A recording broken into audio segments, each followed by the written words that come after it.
All right, friends, it's T-Man. We are back with a new video on Jason Blaha. He just popped this up a bit ago, I guess. I'm going to do a reaction video to it. The Jason Blaha, the gym, lifting, recruiting, gear, fitness slave himself. Yep. Let's see what Blaha has to say. Blaha says, tip for more muscle growth. Work 2 different angles of each muscle. They ain't do one of these before.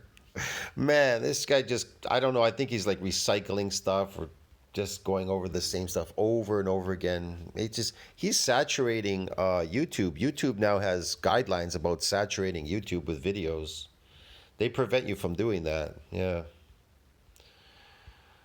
One of the #1 tips for gaining more muscle is to work every muscle from 2 different angles. Hey everybody, it's Jason Blaha here. I thought I would. So one of the tips to gaining more muscle is to work the muscle from each angle. But once it's adapted, look, a muscle adapts by repairing and remodeling stronger the first time when you come in the gym. That's what happens. That's how the human body adapts to these things. If you've climbed the first time, you've never climbed before, and you climb that day, I don't know, a lot vigorously, it'll adapt. Maybe you'll climb a little bit more the next time. I'm really not sure. It depends on what you're doing there in the gym. Like I said, you can get 1, maybe 2, maybe 3 more adaptations in the gym in the beginning when you first start. It's depending on what you're doing exactly, how vigorously your workout is, whatever. But it adapts by protecting your body from getting any more damage, which will prevent you from building any more muscle. Get it? That's the whole point. The muscle gets stronger. It's like a bone. You break a bone, it repairs there, and then it remodels the bone a lot stronger in that part where it was broken. So if you were ever to break your leg again, it would never break in the same spot because it's resilient from getting busted there because it repaired and remodeled stronger. Just like your muscle, it will repair and remodel stronger, bigger and stronger. So it's resilient from further assaults from your weightlifting. So you can't build any more muscle. In other words, you can't damage it. If you can't damage it, you can't build it. So I don't know how angles are going to help you. Maybe if it's an unaccustomed bout of exercise, these so-called angles. But other than that, I really doubt it. Chat with you guys and gals a little bit about this today. Now, people in some circles are going to say, well, this is just common sense. We all know this. But the reality is, no. And another thing is, when you do get an adaptation, wow, you really need to be in a positive nitrogen balance. If you're not, you may not grow any muscle there properly. It'd be messed up. Not everyone knows this. But again, in the beginning, regardless, though, it still will grow in the beginning. It becomes harder later, of course. But in the beginning, you will build it because it's building it to prevent you from building any more muscle. And again, a lot of people are new to lifting, a lot of people are new to fitness, they're new to gains, or maybe they bought into certain basic minimalist strength training programs, or they've just now realized that they do need to be gaining muscle mass to reach their goals, even if they've been into a little bit of fitness and health previous. Strength training programs. You want to buy his strength training programs or his lifting? What does Jason Blaha do for strength? He injects strength in him. So you want to buy his program? He's going to teach you how to build strength. Give me a break, man. He injects strength. Number 2, I just don't find that body's being fantastic. So he's going to change your body. Buy his programs to what? You're going to build a body like his? And then, of course, it's all bloated because he's taking steroids. He's on steroids. They didn't realize the importance, so they're trying to research and learn this. And so the thing to think about is, especially if you look at different studies, look at functions of muscles, most of the muscles in your body. Look, if you train every day in a gym, you're simply inflaming your muscles. You're getting some lactic acid, you're inflaming your muscles. Plus, if you're eating a high carbohydrate diet, which most people are, they eat less protein, they eat more carbs because they love eating slave food because it's tasty, tasty, tasty all day. And that'll blow up your muscles with with carbohydrates, man, with glycogen. have more than one function. Most of them have more than one insertion point. And so if we use some basic anatomy and common... So at the end of the day, what are you building there exactly? What are you building? Nothing really. You got good at lifting these weights. Okay, for what purpose though? See what I mean? If you have to move furniture, look, if you're working for a moving company, you're gonna have to move furniture with another dude, regardless. So the weight of the load is always off because it's shared between two people. So the truth is, you're not going to be lifting these things by yourself, carrying them downstairs because you want to show off.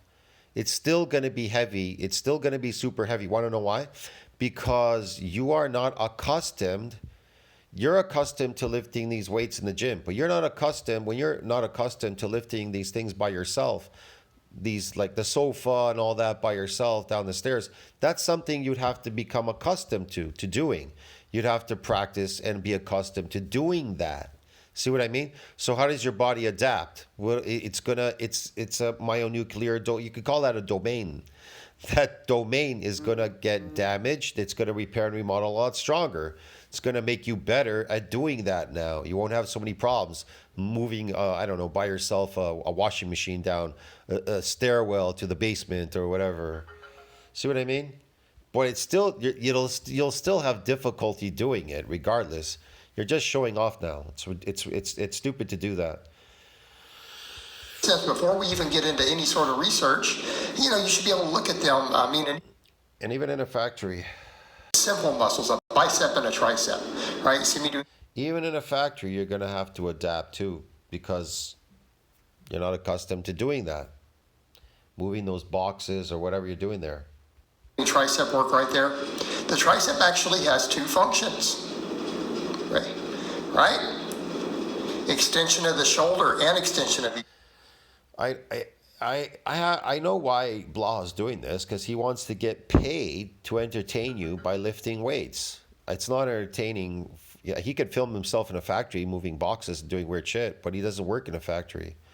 He works in his garage lifting these weights repetitively for no other reason than to lift them for whatever, I don't know, to entertain you, to make money off YouTube, whatever. The elbow. So yeah, the elbow is the obvious one, but that long head of the tricep, the bigger head, that horseshoe up on the top half near the armpit, is actually not fully... No, it's not, because he keeps pushing the weight upward. People push the weight down or upward against the tricep. That's why the tricep's never growing. The tricep simply wants to downforce the eccentric movement. So in this case, he's going too far up to the top. He doesn't need to go far. What he needs to do is count downward. He needs to pull the tricep muscle in a downward position. And then when he brings it up, he doesn't have to bring it up all the way. He can bring it up partially up, and then the movements have to be rapid to cause this micro injury in the tricep. But again, it becomes more and more difficult the more it repairs and remodels a lot stronger, because it puts up a wall of defense to break down the deeper, weaker muscle fibers. You're trying to get to them with what? With a heavier weight every time. See what I mean? But a heavier weight with massive repetitions. That's how you get there. Stretched or worked until you get some extension of the shoulder joint. Oh, these stretching, you can, if it's already adapted and you're like, well, I'm gonna just stretch it. I'm gonna try stretch it. Yeah, I see people stretching before they run down the street. They stretch. They stretch. They do stretches before they bench press. They do stretching. It doesn't do anything, okay? That doesn't cause micro injuries. Okay, biceps, the same thing. Yes, biceps flex the elbow. That is their primary job. That's where you get most of the work. But they also have some shoulder flexion as well, some forward rotation of the shoulder involved. And if you really want to get the most out of them, it's not a bad idea. It only has shoulder rotation because you're swinging the weight for your biceps. It doesn't do anything it doesn't do anything for your shoulders, man. I don't know what he's talking about. Shoulders are probably the hardest part to actually damage, because most people throw the weight up in the air and you're trying to bring it down. When you bring it down, you're not really getting a stretch. Notice you're not getting a stretch on your shoulders. The best idea, the best thing to do for your shoulders is to hold the weight close to your body, these dumbbells, and literally just move your elbows in a position, in a backward up position slightly, and then when you bring the weight down, you have it pulling onto the muscle on the shoulder. The more you can pull it, the more pulls you could get, the more micro injuries you can get in there. But if you fly it, because you want to look pretty in the gym, because you think, well, I have to do full range because everybody's watching me. No, you have to do the exercises that you know and believe that are the best for you to cause these micro injuries. If you just keep going in there and follow the leader, following every other person that's failing in there, you'll fail along with them. Get it? But oh, you want to look pretty lifting a weight? Okay, look pretty. Look, me, I don't go to the gyms. I don't go to gyms to look pretty lifting weights. I do very specific movements that I feel are best for me. I will lay on the floor, pull a weight down from the top. I don't care about other people. And I get results. That's the only thing that matters. When I start getting results, people will be watching, but they'll never mimic those movements that you're doing. And even if you are getting results, they won't mimic it. You want to know why? Because they want to look good in the gym. But if you want to look good, then you'll be failing like Blaha. Blaha always wants to look good lifting these weights. That's why he fails. He doesn't do anything that he's unaccustomed to doing. He does everything he does here. He's accustomed to doing it. That's why he's failed here. To do both. Okay, and that's what I'm talking about. When we start looking at these different muscles, and you get into something like the deltoid, you see me doing some shoulder presses. Oh man, 3 different functions, 3 different primary functions, and that's before we get into any other possible secondary, such as any sort of flexion or rotation or anything. But just the raising the front, the side, and to the rear, those are the functions of the 3 different heads. And yeah, they're meant to function that way. So you can hunt and you can eat and you can work and do a bunch of stuff. Yeah, that's the reason. Yes, blah. there's a degree of exclusivity to those. Okay. So I'll explain this. Even if you're an athlete, I'll do this one more time. I've done this before in a video, but I'll do it in this one just because. So in my community section, I've posted this. You could check it out. I don't know. Scroll down here a bit. Let me see. Whew, I don't know where I put it now. I'm pretty sure it's here somewhere. Here it is. I think it's this one. Okay, yeah, it's this one right here. So exercise-induced muscle damage, EIMD. It's a type of training, you could call it that. This often occurs when an athlete participates in a new or unfamiliar exercise. So when does muscle damage happen? When an athlete participates in what? A new or unfamiliar exercise. That's when muscles will get damaged. That's the only time. When learning new techniques or experiences an increase in the volume or intensity of the exercise. This can lead to short-term performance decrements due to changes in what? Makeup of the muscle, because now the muscle is going to go through a what? A repair and a remodeling. It's going to get bigger and stronger. Get it, dude? So you don't get muscle damage when you're familiar. You get it when you participate in new or unfamiliar exercises, okay? Unaccustomed bouts of exercises, unaccustomed or untrained muscles, unfamiliar forms, like it says there, okay, dude? So he is familiar with all these exercises. So he's going to come up with everything to tell you that you're going to build muscles. You don't build muscles in gyms unless it's sarcoplasmic hypertrophy. You're shooting for the pump, get it? That's totally different. That's fake muscles. This type of muscle, this is based on myofibrillar growth. This is astronomically hard to build real muscles. But you could build these fake sarcoplasmic muscles like Blaha. It's not a problem. It's not an issue. that's stuff to think about. But same thing here. Watch the upright rows. Yeah, it works all the heads, but it's going to be focused a little more on the side head, that lateral head, because again, look at the movement involved. But it's going to work all of them. Then you take something like the trapezius up there, which is being worked. It has 3 different functions. Okay, Lats Yeah, you're working them to death. Get it? have a couple different functions. Your pec. That isn't based on myofibrillar growth. This training is not based on myofibrillar growth whatsoever because it has to be based on EIMD training. His training is nothing. I don't know what it is. Lift a heavy weight, put glycogen in your muscles so you can be an endurance athlete, so you can lift 7 days a week here in the gym. Only have one primary, but they have different angles. Look at the quads. There is hip flexion and knee flexion involved. Hamstrings, the same thing. Knee flexion and hip flexion. That hinging pattern. So when you start looking at that, it becomes obvious that most of these major muscles do have more than one function. Okay? And so when you start looking a little bit into research, what do we find? And again, I understand that exercise science research in hypertrophy is a bit limited. It has problems as a science, and I think anyone who's intellectually honest can agree with that. Okay? But, we'll get in a minute to the real world experience and the anecdote of bodybuilders. It definitely shows this all to be true. So that's a whole different topic. But briefly, again, if you look at some of the data, look at studies that have looked at this. What do they find? Literally an extension versus a press, bench pressing versus, say, a tricep extension. Biased muscle growth in people who did them towards the different heads. In other words, pressing, like doing the bench press, works the lateral head of the tricep more than an extension does, or a press down, or any of that. It grows more. Like studies have looked at it and said, yeah, it grows faster from just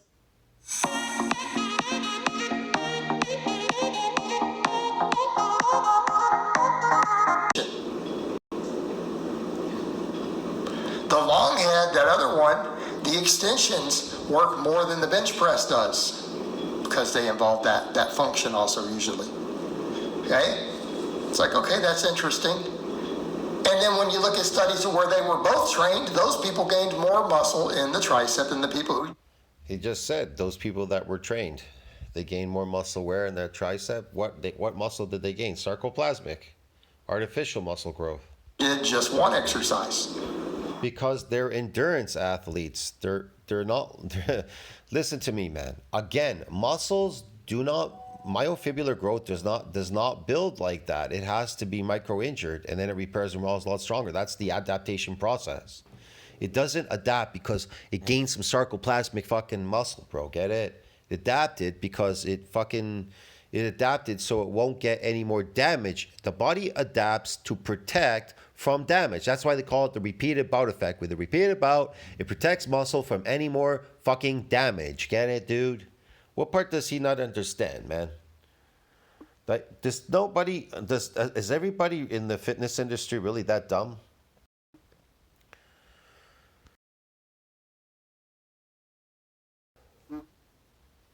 According to PubMed, the repeated bout effect refers to the adaptation whereby a single bout of eccentric exercise protects against muscle damage from subsequent eccentric bouts. While the mechanism for this adaptation is poorly understood, there have been significant recent advances in the understanding of this phenomenon. Okay, so how do you get it as an athlete? Well, you have to do new or unfamiliar what? Forms of exercises. Get it, bro? Yeah, to get that damage to come back. Otherwise, forget it. You're not growing any myofibrillar growth, okay? You're going to grow sarcoplasmic muscles. And we've seen this with numerous exercises, but particularly when there's two functions. Hamstrings have been a big one. Where, again, there's more than one function. It attaches and works at both the knee and at the hip, right? And with it being a big muscle, there's a lot of muscle involved with that. A lot of muscle mass, a lot of muscle fibers being present between those two movements. And there is exclusivity to them, meaning there are muscle fibers in parts of the hamstring that do not work from only one of the two functions. They only work from one end of that spectrum and not the other. As far as those movements, they don't even get involved directly, only maybe through some secondary irradiation effect. But they don't do any direct work. Okay? So when you look at some of those studies, we see that, and we'll actually see proximal and distal, meaning the upper versus the lower. Some of those exercises, when they look at MRIs and other stuff, what do they find? Some of the more knee-involved movements grow the hamstring closer to the knee. They cause more growth down there. Some of the more hip-based hinge movements grow the upper two-thirds a little bit more. There's more bias. The question is, how do they grow them? How does it grow it down there from lifting a weight? How does it grow it? How does it grow it? See what I mean? He says it grows it. If you don't have any additional nuclei, you're not growing any more muscle, because you know you need nuclei donated by the satellite cell to what? Support further muscle growth. Nuclei synthesize protein to that domain, but it has a nuclear domain limit. You understand me? These nuclei, the satellite cell, will only donate so many during that hypertrophic process. But it really donates it only to make it stronger so that it's resilient from further assaults to get damage. So what do you need to do? You need to seek out new and unfamiliar exercises as an athlete to try to get this damage to come back to build myofibrillar growth. Is he doing any of that? No, because he wants to look good. And it doesn't make you look pretty doing EIMD training. And you need to take a lot of time off to rebuild those muscles once they get damaged. They could take a week, sometimes more for some people. I don't know, it depends. Get it? To repair and remodel. And if you don't give it enough time and you come back to the gym and then you try to seek out another adaptation, you may not get it because it's so protected now at this point. You didn't give it enough time or whatever. You know what I mean? Didn't finish repairing and remodeling. You may even lose those fibers if you come back too early. They become apoptotic. You could actually lose fibers that you were born with. You could kill them. That's even more crazy. There. Exactly what you would expect. How about pectorals? Well, definitely the same thing. Flat, incline, decline, different angles, whether it's a press, whether it's a fly, whether it's a barbell, a dumbbell, a machine. What do we find? You can absolutely bias your upper versus the lower parts of your chest with the muscle growth, both the activation when it's looked at as well as muscle growth. Okay? It's been observed in the lab. But then you come to the real world, and bodybuilders figured this out way before the studies. So let's set aside even the science. The real world kind of showed all this stuff already. Bodybuilders figured out a long time ago, my upper chest seems to recruit a little more on an incline. I just started doing a bunch of incline and my upper chest got a little thicker too. Well, I'll be danged. Right? Didn't they see this stuff? And a lot of it had to do with... Yeah, I know a lot of people that eat carbohydrates and they're thick and their chest got thick eating carbs. Yeah. Here, try to build muscle in the gym on protein, because I thought protein builds muscles, right? If that's what builds muscles, why eat carbohydrates? What's the purpose of eating carbs? Why do you need it for? Oh, I need energy. You need energy for what? Oh, because you're an endurance athlete in the gym. Get it? See what I'm trying to explain to you? If you're a real lifter, you don't really need carbs. I mean, I'm not saying you can't use a complex carbohydrate. You know what I mean? To do something specific with it. But you won't want to overindulge with it either. See what I mean? Boy, a lot of people, they go nuts with carbs, man. And they're just getting fat. They get fat and they get glycogen. And they just pretend they have muscles, man. They just are walking around with like huge amounts of weight for no reason. It's just garbage weight. But like I said, if protein synthesis, look, hold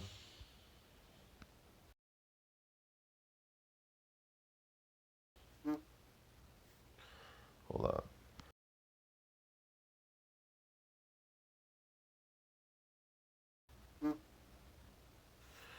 So, I don't know why it's not coming up. It's this one right here, nutrition, protein, whatever. If muscle is going to gain mass, protein synthesis must exceed protein breakdown. While it may be common to view, I don't know why it's not coming out on the top, man. It usually comes out at the top. I'd have to scroll down and look for it now. An adaptation to exercise. Protein synthesis can be enhanced by controlling the type protein consumed, whatever. Anyways, it's usually this one. Hold on a second. Christ. I don't know why.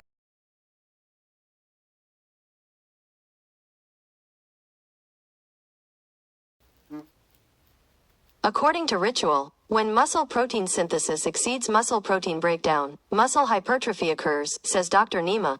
Muscle hypertrophy is dependent on the balance between muscle protein synthesis and breakdown and can be influenced by many factors, including nutrition and exercise. Yes, but without the addition of nuclei, you cannot synthesize any more protein. That domain ends because it has a nuclear domain limit.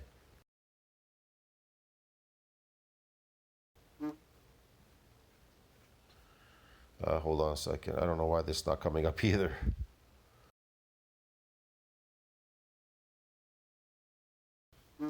According to Singapore Medical Journal, we also proposed an MND ceiling size of approximately 31,000 cubed, which reflects the maximal transcriptional capacity of myonuclei.